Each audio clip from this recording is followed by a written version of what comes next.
Just when you thought this couldn't get crazier, like more insane, I'm talking like some wild headline stuff, wild precautionary measures that you think there's no way that the U.S. Congress would actually be trying to pass a bill to prevent Trump from invading Canada. Yet here we are, where Canada's government-funded media, CBC, puts out a video literally titled U.S. Congressman introduces bill to stop Trump from invading Canada. And we are going to sink our teeth into this one and take a look. Welcome back to the channel. Welcome back to another video, everybody. Before we get into it, I do want to encourage you all to hit the like button and subscribe if you haven't yet already. It does really help grow the channel. And I want to impose a tariff on my viewers that not only do you have to subscribe and turn post notifications, or you got to turn post notifications on too, right? There you go. That's the tariff. Post notifications must go on. Without further ado, let's get into this. I can't believe this is real. Trump can't invade Canada, man. Like, it's just not going to happen. You can't just do that. We're protected by NATO. We're protected by, international laws. It's just not going to happen. But let's take a look at this weird ass situation. While Canada grapples with the uncertainty surrounding U.S. President Donald Trump's tariff threats, Trump said today that there's a simple way to make a trade war go away. Canada should honestly become our 51st state. We wouldn't have a northern border problem. We wouldn't have a tariff problem. By the way, when you take away that artificial line that looks like it was done with a ruler, and that's what it was. Some guy sat there years ago and they said, rah. Well, when you take away that and you look at that beautiful formation of Canada and the United States, there is no place anywhere in the world that looks like that. It's plus Greenland, of course. Plus Greenland. And then if you add Greenland, that's even. That's pretty good. Look beautiful. Oh my God. Okay. Look, it is annoying and it is disrespectful that Trump keeps making those comments. I get it. It rallies up American patriotism. We have the same ability to say ridiculous things here in Canada. We just choose not to. So crying about being called the 51st state and crying about you can't just be drawing border lines. He can't. He can't just do that.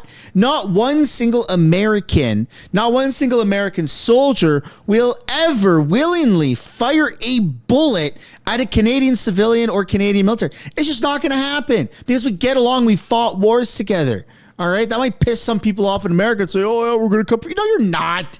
No, you're not. You don't even know what that looks like. Nobody knows what that looks like. It's just not going to happen. But let's entertain this. Let's have some fun. Okay, there's a new bill in Congress that is hoping to stop Trump from forcibly annexing the countries he has his sights on.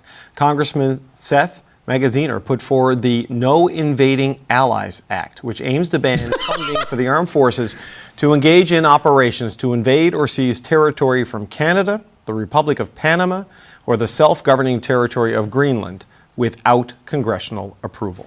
Okay, it's just not going to happen. Like, it doesn't matter if this gets signed or shredded up.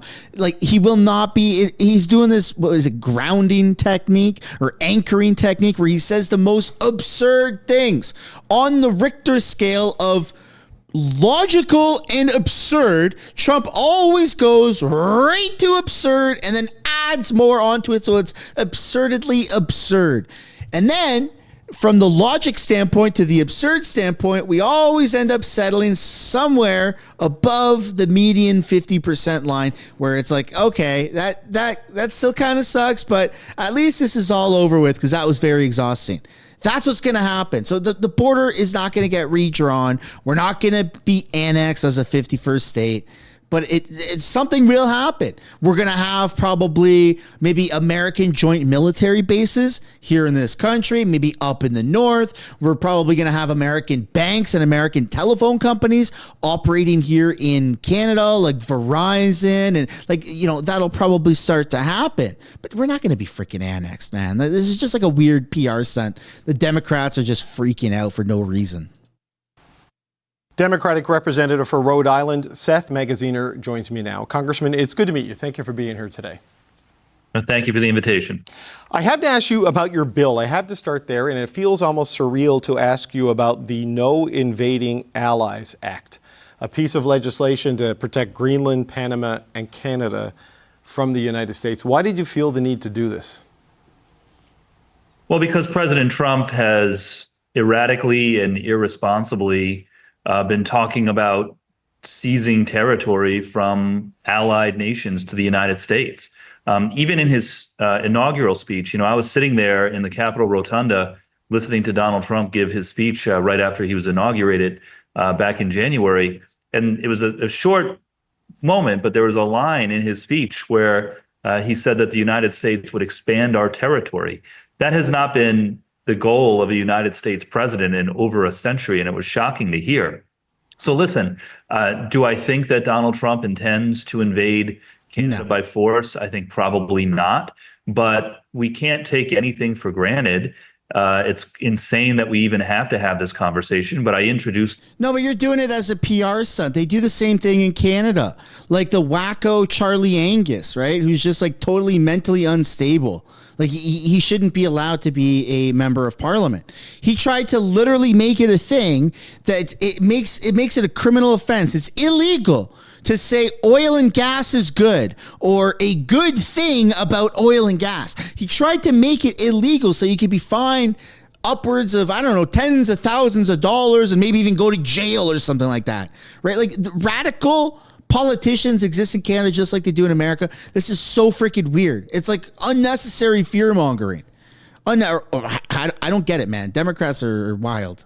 The bill just to send the message that the American people don't want this. The polling has shown that it is tremendously unpopular for the president to be talking about invading or seizing territory from Canada, Greenland, or Panama. It's not what the American people want.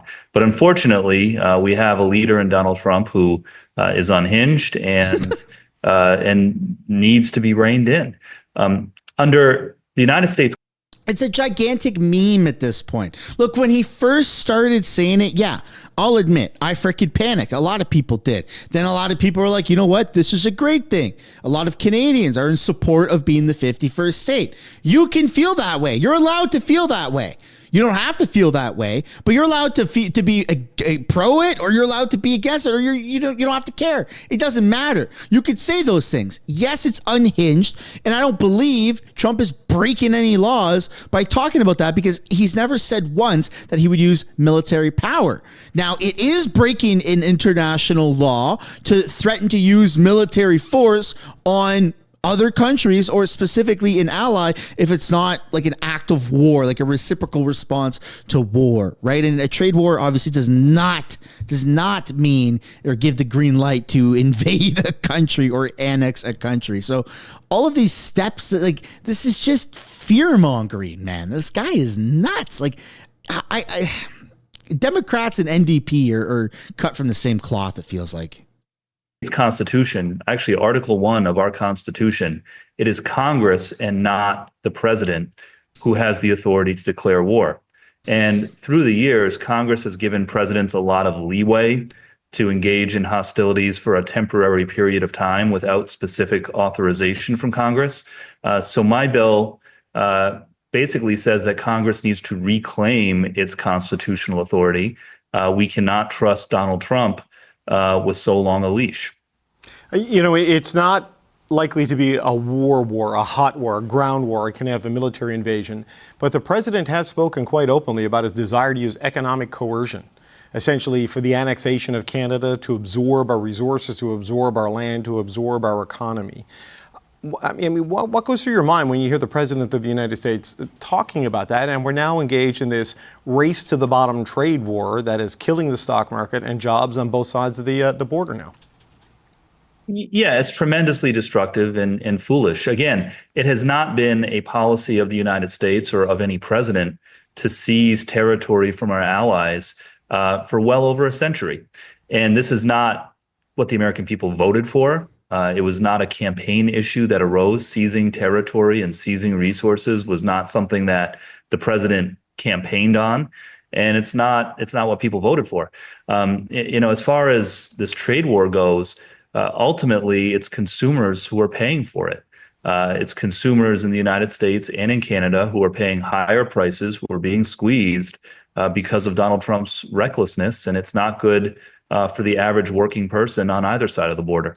So on Monday, the Premier of Ontario announced a 25% surcharge on the electricity exports from Canada's largest province to Michigan, Minnesota, and New York. Donald Trump responded this morning saying the steel and aluminum tariffs coming into effect on Wednesday will go to 50% in retaliation to that. Now, late today, the Premier of Ontario is saying he's going to suspend the electricity surcharge, and him and maybe the finance minister of Canada are on their way to Washington to meet with Howard Lutnick to try to get some movement on this. This volatility, this on, off, I mean, just what is it doing to the economy and to the stock market? I mean, how long can America endure that without going into a recession, do you think? Yeah, well, listen, as a member of the United States Congress, I'm never going to advocate for any nation to retaliate against the United States, regardless of the context. But that being said, Donald Trump never should have gotten us into this trade war to begin with, because ultimately it's only consumers who pay the price. When you talk to businesses, it makes it very difficult for them to plan their capital investments. They are very nervous about the impact on consumer spending. And again, for what? Like, what is the goal here? The president has not articulated a clear goal of what he intends to accomplish from this trade war. And so, my view is that he's using this to raise revenue off of the backs of consumers, off of the backs of working people, to help pay for his tax cut package, which will mostly benefit the very wealthy. It's a cynical and irresponsible way to do it. And, the stock market is one thing, but, I've got constituents at home in Rhode Island whose electricity bills are going up. The cost of construction is going up. We desperately need more housing in my part of the country. It's going to be harder for us to build more housing as a result of these tariffs. And it's bad economics. It's bad foreign policy. And so, again, not what people voted for. We spoke with your colleague, Seth Moulton, last week on the show. And recently we spoke with your colleague, Congressman Bacon from Nebraska. It's not hard to find Democrats who are critical of the president. It's difficult to find people to join Congressman Bacon as a Republican who is willing to be publicly critical of the president. Do you think there is a moment where Republicans may speak out en masse to try to stop this if they feel enough economic pain as a consequence of either the direct actions of the president or the retaliatory actions by Canada? Well, I think a lot of them are expressing concerns privately. But frankly, a lot of my Republican colleagues here in Congress are not living in reality. They think that Donald Trump's actions are popular. They think that it won't be that bad. They, when angry people turn up at their town halls, they convince themselves that they were all somehow paid or coerced to be there, and then they just stop having town halls so that they don't have to hear from their constituents anymore. They're going to have their bubble burst in one way or another.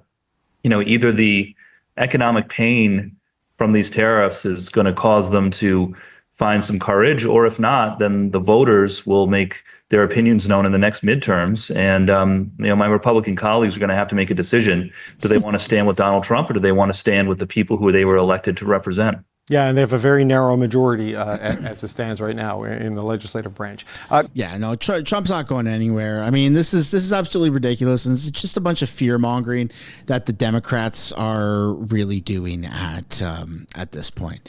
And then next up here, you've got this clip of the surcharge and everything that's involved with it. For those that didn't see, we're gonna do a full brief of everything, right? Doug Ford threatened to put on 25% surcharge. He also was threatening to cut off the power. Trump said, nah, Ford said, okay, I won't do it right now, I guess. And that's kind of where we are right now. So here's the more analytical insight onto that. Okay. You have been watching what I think many would describe as a somewhat strange news conference there, where the president of the United States is apparently buying a Tesla. Elon Musk was there.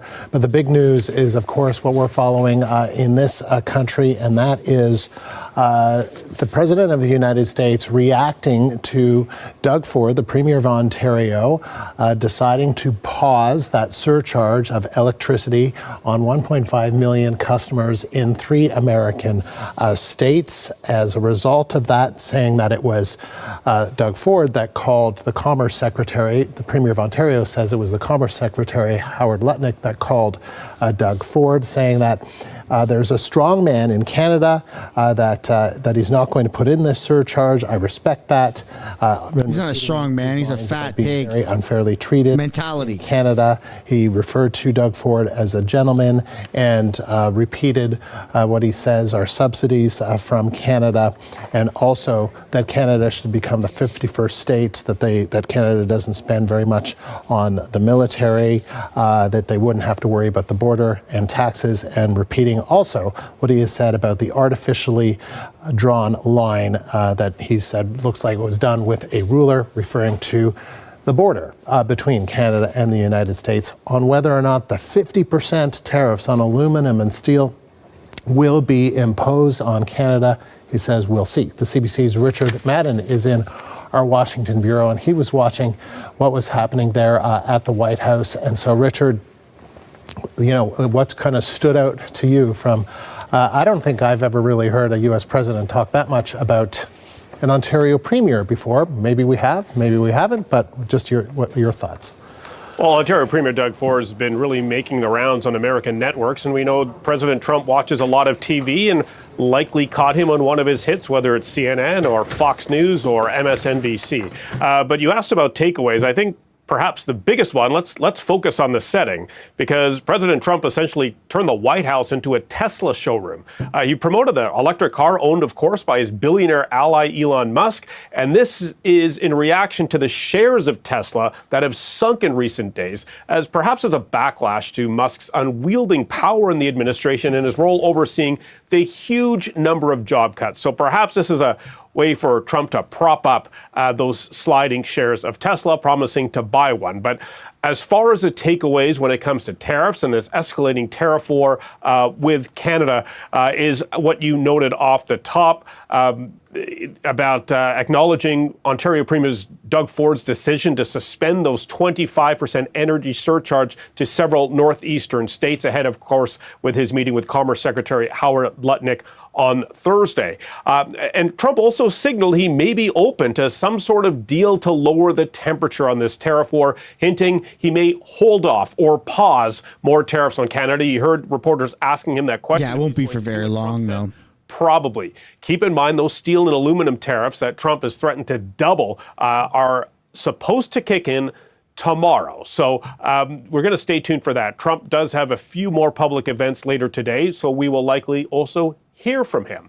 But then if it looks like he's opening the door to some compromise on these tariffs, we also saw the president pushing that 51st state nonsense, calling the border an artificial line. So, Andrew, I suspect that is not going to go over well with the Canadians. So I say, as I said, stay tuned for more of this later this afternoon. But I also wanted to share some other newsworthy headlines from the president in that little moment he had.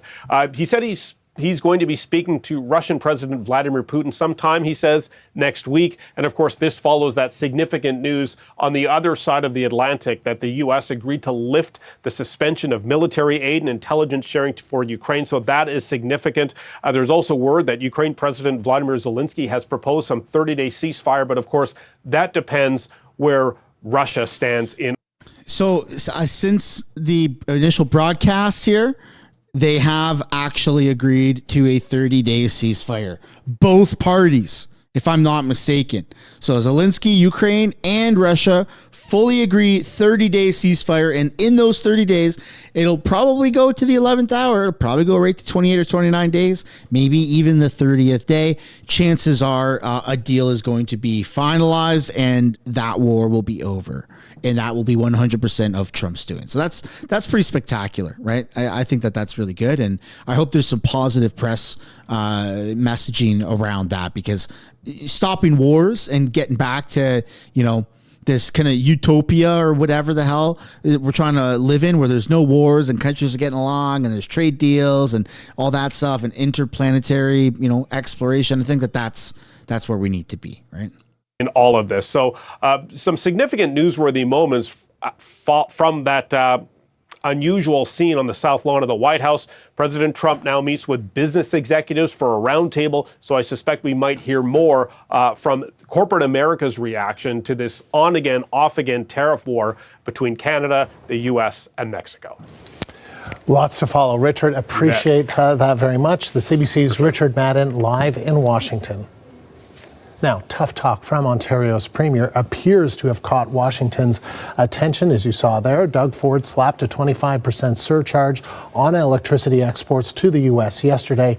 But after some outreach, he's pausing the levy, at least for now. And the CBC's Megan Fitzpatrick is on that angle and was here with me live as we were watching the twists and turns of all of this back and forth. So why did Ford back off? Yeah, and again, just to remind people, this was a surcharge that was just imposed yesterday, and now today he's backing off. Now, this is what amounts to a 25% surcharge, they say, on the electricity that Ontario sells to Minnesota, Michigan, and New York. Ford had signaled he would do this, and he followed through yesterday. And at his news conference yesterday, he said he was willing to escalate the surcharge even higher if this tariff war between Canada and the U.S. goes on, and potentially even escalate to the point of cutting off electricity altogether. He was asked at the news conference yesterday if he could actually do that. Dude, that's what he started off by saying. Weeks ago, he said, I'm going to cut off power with a smile on my face. And then as time went on, that's when he switched up and said, well, I might do 25% surcharge. Like, get your reporting right. That. And he said, yes, they've done their due diligence and they can cut off hydroelectricity. Now, fast forward to today. Obviously, we saw President Donald Trump's reaction, what he's been writing on social media this morning, particularly singling out Doug Ford and Ontario's move. And now Ford had a phone call with Howard Lutnick, the Commerce Secretary, and they've agreed to meet in Washington on Thursday in person. And Ford has agreed to pause the surcharge, and he says this is because there's been too much back and forth now, and it was ratcheting up. The temperature was getting too high, and he says he has made this offer to pause the surcharge so that cooler heads can prevail. He said what he heard from Lutnick was an olive branch, and he believes when you are in negotiations with parties, if they offer you an olive branch, you should take it. Take a listen to Ford. Going back and forth with each other, it just hurts both countries. So I want to thank Secretary Lutnick for reaching out, putting that olive branch in. I've been in business a number of years, a lot of negotiations, and part of the last negotiation, when someone does that, you have to respect that person for putting out that olive branch, and I'm going to make sure we go down there and have a very good but strong and confident conversation. He's such a moron. His initial response, like, why isn't the media saying that right out the gate, at the sign of any adversity, his immediate response was, I'm going to cut off the power with a smile on my face. I'm not making that shit up. That's what Doug Ford said, and they're conveniently leaving this out. Now, we're not going to beat a dead horse, but still, the guy is not diplomatic. He's a freaking psychopath or a sociopath. Right? Like, the media needs to clarify that he is bending the knee. He absolutely is. He started at 100, then he went down to 85. He seemed a little bit reasonable with a 25% surcharge on electricity. I'm not saying I agree with it, but in a trade war, yeah, that actually makes sense to do that. And now he's back down to zero, not doing anything. We could see what happens in the future, but not doing anything right now. I wouldn't call it being, sure. Yeah, I guess it is a diplomatic outcome right now, but the guy's a freaking maniac, man. To come right out the gate and be saying such radical extremist things, for crying out loud. This is what you voted for in Ontario. This is what Ontario voted for. And he did describe the conversation with Lutnick as productive. We know when they spoke last week, it was a pretty tense conversation, but Ford describing it as productive, saying they discussed the markets and how they have been reacting to this tariff back and forth. They discussed the auto sector, he said. Ford said he told Lutnick that if these tariffs go through, assembly lines in Michigan will shut down. And he described a bit of the nature of the conversation. When asked if he thinks Trump will change his mind again and not go through with the 50% tariffs on steel and aluminum, Ford's answer was that Lutnick has to bounce that idea off of Trump. But Ford says he's confident the president will pull back. And again, we're sort of just waiting for whatever. Pull back to 25%. Potentially. And or I want to also talk about April 2nd, because that's sort of the next round of tariffs from President Trump, not just on Canada, but all of the U.S.'s trading partners. And he calls them reciprocal tariffs. Ford was saying in his explanation today that he doesn't want to wait until April 2nd to be negotiating and trying to sort this all out. And that's partly why he is going to go down there and meet with Lutnick and the U.S. trade representative. These are key people. The fact that he's getting a face-to-face meeting is significant. And he will be with Finance Minister Dominic LeBlanc. But let's get to, Andrew, what Trump said about Ford just a few seconds ago. I think it's worth playing the clip. Let's take a look. The strong man. Already Canada, and I respect very much. As you know, there's a very strong man in Canada who said he was going to charge a surcharge or a tariff on electricity coming into our country. He has called and he said he's not going to do that. Okay, he's not going to do that. And it would have been a very bad thing if he did, and he's not going to do that, so I respect that. But we were just informed that he's not going to do that. Look, we've been treated very unfairly by Canada. Yeah, no, he's not a strong man. He's a freaking spineless little coward that says extreme things, and the media gives him a free pass. You heard our new interim prime minister, Mark Carney, literally put out a statement on X, and he said that you can't cut off the power to Gaza because that's illegal. It's a humanitarian crisis. You can't do that. Yet for some reason, Canada can do that to America. Sure, it's not the entirety of America. It's not even a marginal amount. It's like 1%, if even that, really. Less than 1%. But still, it's 3 million or 2 million people, 1.4, 1.5 million homes. That's a lot of people. That's a lot of people. And look, I guess I am saying kudos to Trump for being the bigger person here and not resorting to attacking Ford the way that even I've pretty much attacked him and called him, right? It seems a little out of character, if I'm being totally honest, for Trump not to have something witty to say about Ford, right? Like Tampon Tim, Comrade Kamala, Governor Trudeau, like he does it about everyone for everything, right? Why didn't he do it for Ford? Maybe I'm looking into it too much. Maybe there's some backdoor discussions that are just really saying, okay, guys, you need to freaking chill. Like, this is not good. I don't really know, but I'm glad that at least there's a resolution. At least it's not getting to the point of cutting off the power. Because that could have, you ask Grok, ask Google, that could have led to military something being involved, because that could be defined or interpreted as an act of war. That is in the video, everybody. I hope you enjoyed it. If you did, be sure to slap a like on this video, subscribe, and I'm going to hit you all with some tariffs. So you got to turn post notifications on. I'll see you in the next one. Bye for now.